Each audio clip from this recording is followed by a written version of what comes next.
Renungan Pagi, Christ Triumphant atau Kristus yang Menang oleh Ellen G. White, 18 Mei 2025. Mari kita berdoa. Bapa kami yang di sorga, Allah pencipta langit dan bumi, laut dan segala isinya, Allah yang maha besar, maha kuasa, sumber segalanya, yang kami sembah selalu melalui anak-Mu yang tunggal, Yesus Kristus. Terpujilah Yesus, anak Allah yang maha tinggi, yang adalah roh yang menghidupkan bagi kami. Pada pagi hari ini kami bersyukur boleh bangun dan berbakti, dan sebagaimana membaca dan mendengarkan nasihat firman-Mu, kiranya ini menjadi pembaharuan bagi kami semua agar menerima Kristus dalam hati kami, dan kami pun berkata-kata dengan lemah lembut. Beserta kami sepanjang perbaktian ini kehendak-Mu yang jadi. Ampun kami akan dosa dan salah, karena kami berdoa hanya dalam nama anak Allah yang tunggal, Yesus Kristus, yang adalah Tuhan dan Juru Selamat kami. Amin. Renungan hari ini akan dibacakan oleh Ibu Wanda Pondaa. Kepada Ibu Wanda, kami persilahkan. Selamat pagi. Judul renungan pagi kita hari ini adalah Buah dari Jawaban yang Lembut. Ayat inti terdapat di dalam Amsal 15 ayat 1. Jawaban yang lemah lembut meredakan kegeraman, tetapi perkataan yang pedas membangkitkan marah. Sikap Abigail dan pemberiannya yang bersifat mendamaikan melembutkan roh Daud. Ia menyatakan bahwa ia bermaksud menghancurkan Nabal dan keluarganya, tetapi sekarang ia tidak akan membalas dendam karena ia percaya bahwa Abigail telah diutus oleh Tuhan untuk mencegahnya melakukan kejahatan yang begitu besar. Ia berjanji bahwa permintaan Abigail akan selalu diingat, bahkan ketika ia akan menjadi penguasa Israel, dan ia tidak akan pernah membalas dendam atas penghinaan yang dilakukan Nabal.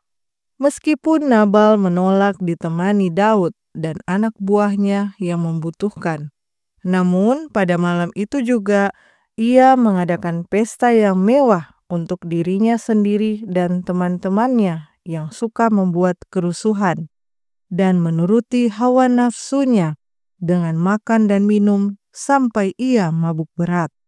Keesokan harinya, setelah efek dari pesta poranya yang mabuk-mabukan agak mereda, istrinya menceritakan kepadanya tentang betapa dekatnya ia dengan kematian dan tentang bagaimana malapetaka itu dapat dihindari. Lumpuh karena ketakutan, ia duduk dan tidak pernah pulih dari keterkejutannya. Dari sejarah ini, kita dapat melihat bahwa ada keadaan-keadaan yang di dalamnya adalah tepat bagi seorang wanita untuk bertindak cepat dan mandiri. bergerak dengan tegas dalam cara yang ia tahu sebagai cara Tuhan. Istri harus berdiri di sisi suami sebagai orang yang setara dengannya, berbagi semua tanggung jawab hidup, memberikan penghormatan yang sepantasnya kepada dia yang telah memilihnya sebagai pendamping hidupnya seumur hidup.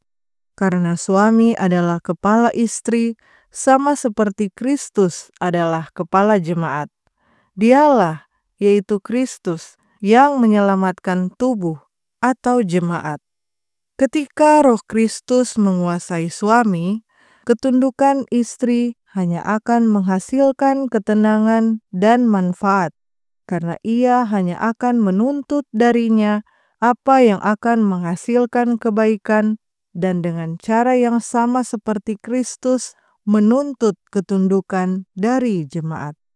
Bila suami memiliki kemuliaan karakter, kemurnian hati, dan keluhuran pikiran yang harus dimiliki setiap orang Kristen sejati, hal itu akan dinyatakan dalam hubungan pernikahan.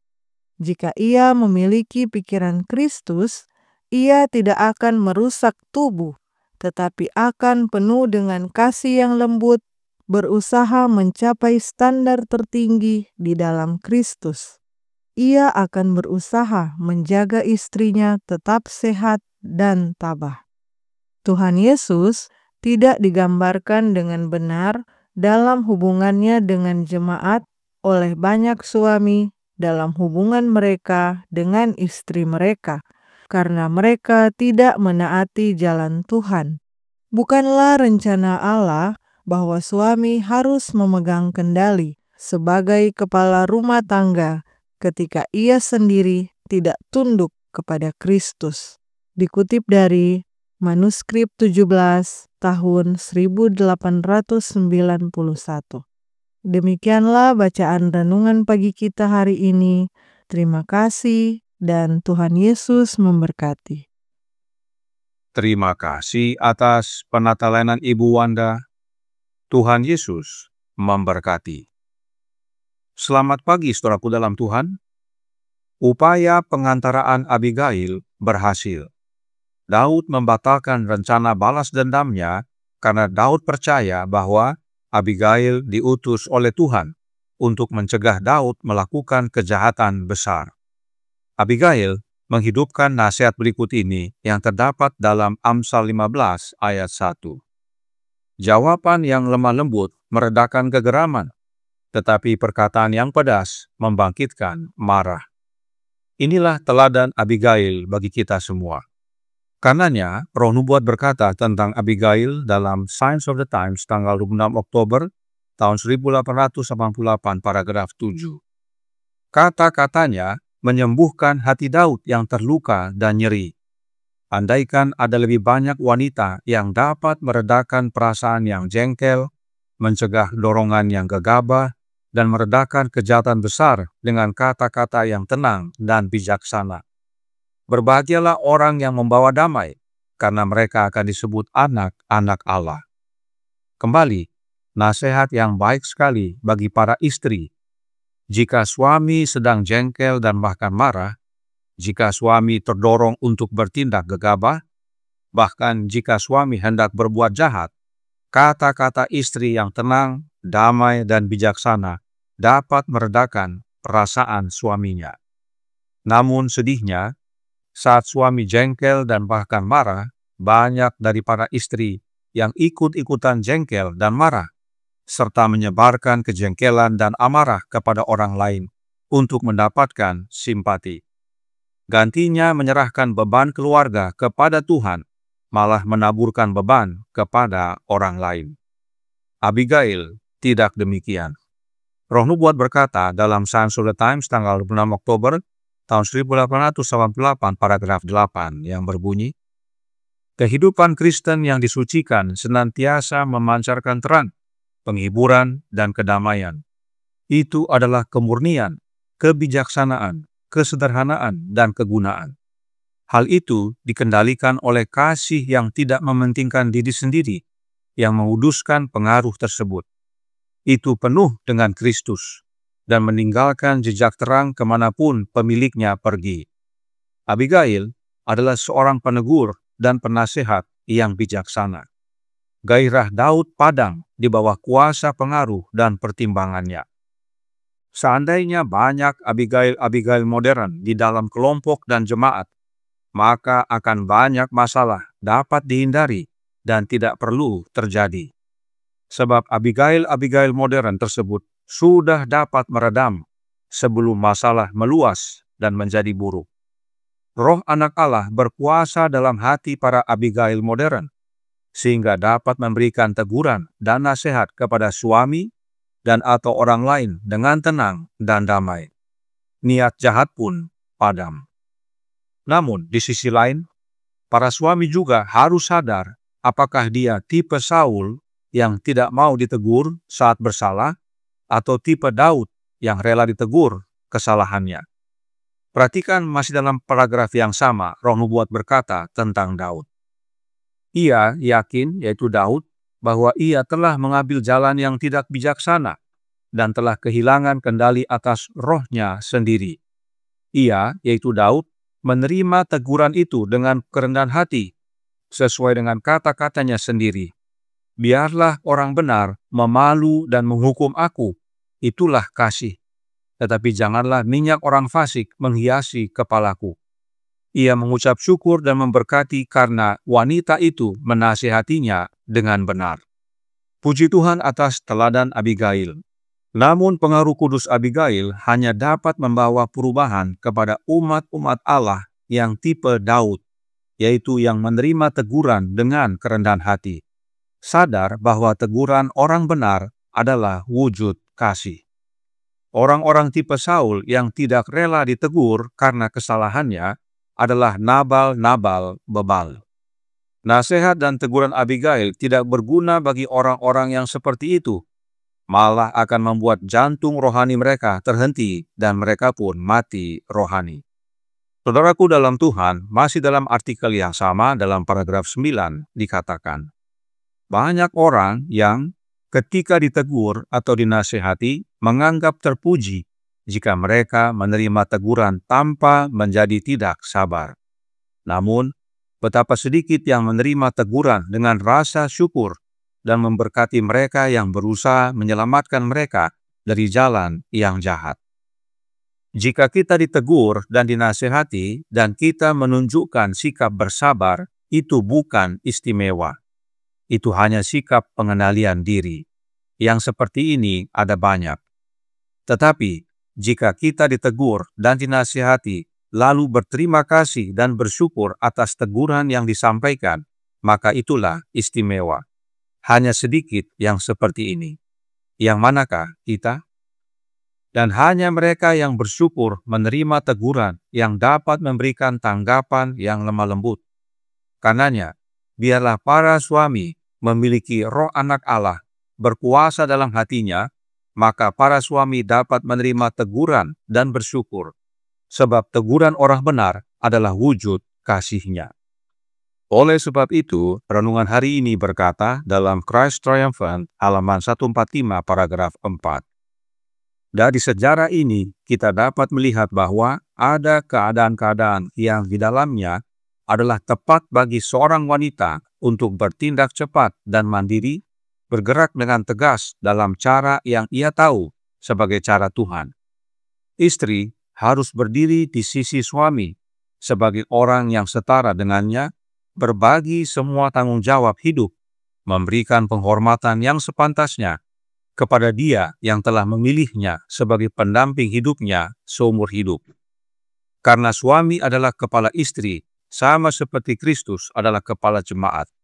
Dialah merujuk kepada Kristus yang menyelamatkan tubuh atau jemaat. Ketika roh Kristus menguasai suami, ketundukan istri hanya akan menghasilkan ketenangan dan manfaat, karena ia hanya akan menuntut darinya apa yang akan menghasilkan kebaikan, dan dengan cara yang sama seperti Kristus menuntut ketundukan dari jemaat.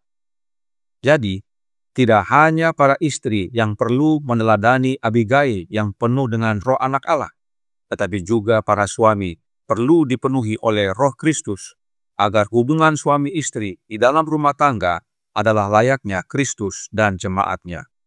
Kristus mengurus jemaat yang adalah tubuhnya, demikian juga dengan suami mengurus istrinya. Maka istri akan menghasilkan kebaikan dan kedamaian bagi suami. Rumah tangga menjadi surga kecil di dunia. Oleh karenanya, Roh Nubuat menasihatkan dalam The Ministry of Healing, halaman 358, paragraf 3. Hanya di dalam Kristuslah ikatan pernikahan dapat terbentuk dengan amal.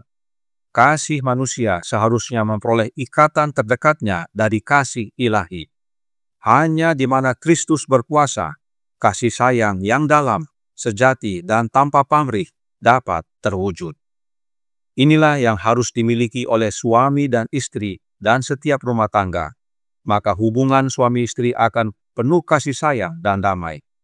Saat suami jengkel dan marah, istri meredam dengan perkataan lemah lembut. Suami menerima teguran istrinya dan bersyukur, dan demikian juga sebaliknya. Saat istri jengkel dan marah, suami meredam dengan perkataan lemah lembut. Sang istri menerima teguran suaminya dan bersyukur. Maka kasih sayang Kristus mengikat suami dan istri serta rumah tangga hingga tiba di negeri perjanjian surgawi. Tuhan memberkati rumah tangga kita semua. Saya bawa dalam nama Yesus. Amin. Mari kita berdoa. Bapa kami yang di sorga, Allah pencipta langit dan bumi, laut dan segala isinya, Allah yang maha besar, maha kuasa, sumber segalanya, yang kami sembah selalu melalui anak-Mu yang tunggal, Yesus Kristus. Terima kasih atas teladan kehidupan Abigail, yang mana tidak hanya untuk para istri, para wanita, tetapi juga bagi para suami, para pria. Penting bagi kami untuk menerima Roh Anak Allah berkuasa dalam hidup kami, agar kami menjadi bijaksana dan berkata-kata lemah lembut dalam menghadapi masalah. Karenanya tolong kami ya Bapa, karuniakanlah Roh Anak-Mu dalam hidup ini, sebab hanya oleh pekerjaan Kristuslah dalam hati kami, maka kami dapat menghidupkan kelemah lembutan Kristus. Kami dapat meredam jengkel dan marah pasangan kami, sesama kami. Kami dapat meredam rencana jahat, sehingga pada akhirnya kehidupan kerukunan dalam Kristus dapat menjadi bagian kelompok dan jemaat. Dan itu menggambarkan surga kecil di dunia. Terima kasih Tuhan atas nasihat ini. Kehendak-Mu yang jadi, ampun kami akan dosa dan salah, karena kami berdoa hanya dalam nama Anak Allah yang tunggal, Yesus Kristus, yang adalah Tuhan dan Juru Selamat kami. Amin.